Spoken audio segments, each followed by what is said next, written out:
بسم اللہ الرحمن الرحیم۔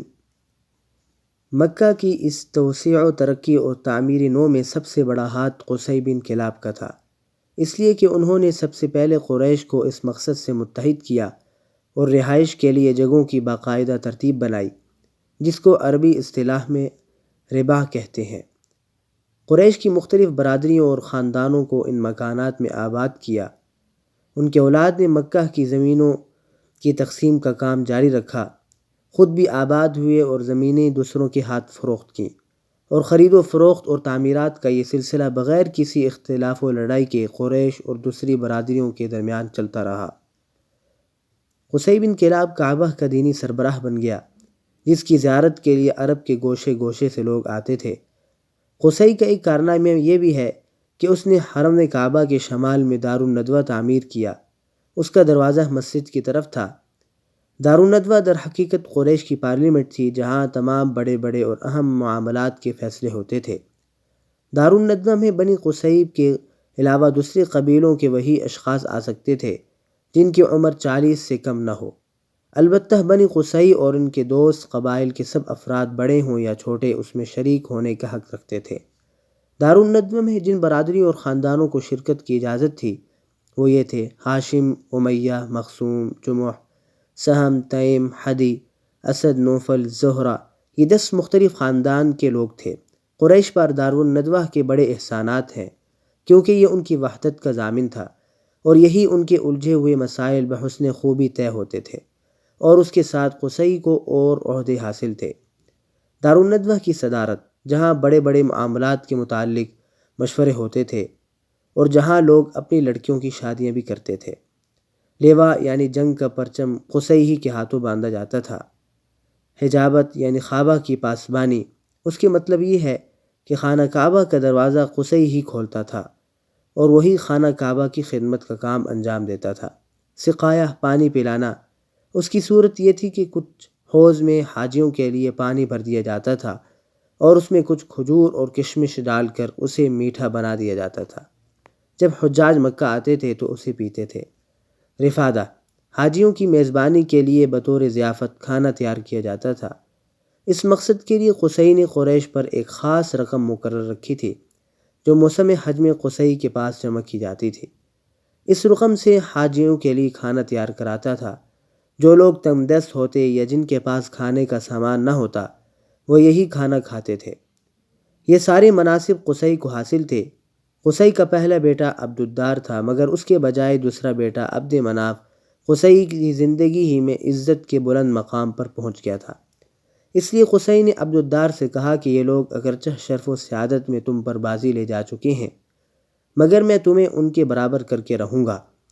چنانچہ قصی نے اپنے سارے منصب اور اعزازات کی وصیت عبد الدار کے لیے کر دی، یعنی دارالندوہ کی ریاست، خانہ کعبہ کی حجابت، لواء، سقایت اور رفادہ، سب کچھ عبد الدار کو دے دیا۔ چونکہ کسی کام میں قصی کی مخالفت نہیں کی جاتی تھی اور نہ اس کی کوئی بات مسترد کی جاتی تھی، بلکہ اس کا ہر اقدام اس کی زندگی میں بھی اور اس کی موت کے بعد بھی واجب الاتباع دین سمجھا جاتا تھا۔ اس لیے اس کی وفات کے بعد اس کے بیٹوں نے کسی جھگڑے کے بغیر اس کی وصیت قائم رکھی، لیکن جب عبد مناف کی وفات ہو گئی تو اس کے بیٹوں کا ان مناصب کے سلسلے میں اپنے چچیرے بھائیوں یعنی عبد الدار کی اولاد سے جھگڑا ہوا۔ اس کے نتیجے میں قریش 2 گروہ میں بٹ گئے اور قریب تھا کہ دونوں میں جنگ ہو جاتی، مگر پھر انہوں نے صلح کی آواز بلند کی اور ان مناصب کو باہم تقسیم کر لیا۔ چنانچہ سقایہ اور رفادہ کے مناصب عبد مناف کی اولاد کو دیے گئے، اور دارالندوہ کی سربراہی، لواء اور حجابت بنو عبد الدار کے ہاتھ میں رہی۔ پھر عبد مناف کی اولاد نے اپنے حاصل شدہ مناصب کے لیے قرعہ ڈالا تو قرعہ ہاشم بن عبد مناف کے نام نکلا، لہٰذا ہاشم ہی نے اپنی زندگی بھر سقایہ اور رفادہ کا انتظام کیا۔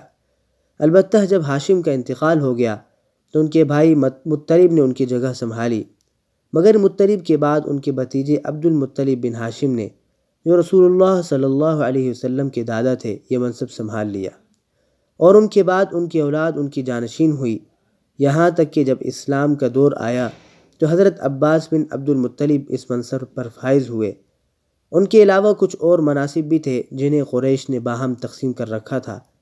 ان مناصب اور انتظامات کے ذریعے قریش نے ایک چھوٹی سی حکومت بلکہ حکومت نما انتظامیہ قائم کر رکھی تھی، جس کے سرکاری ادارے اور تشکیلات کچھ اسی ڈھنگ کے تھے جیسے آج کل پارلیمانی مجلسیں اور ادارے ہوا کرتے ہیں۔ ان مناصب کا خاکہ حسب ذیل ہے: بنی ہاشم کو سقایہ، بنی امیہ کو قریش کا پرچم عقاب، بنی نوفل کو رفادہ، بنی عبدالدار کو لواء، سدانہ اور حجابہ اور بنی اسد کو مشاورت کا قلمدان دیا گیا۔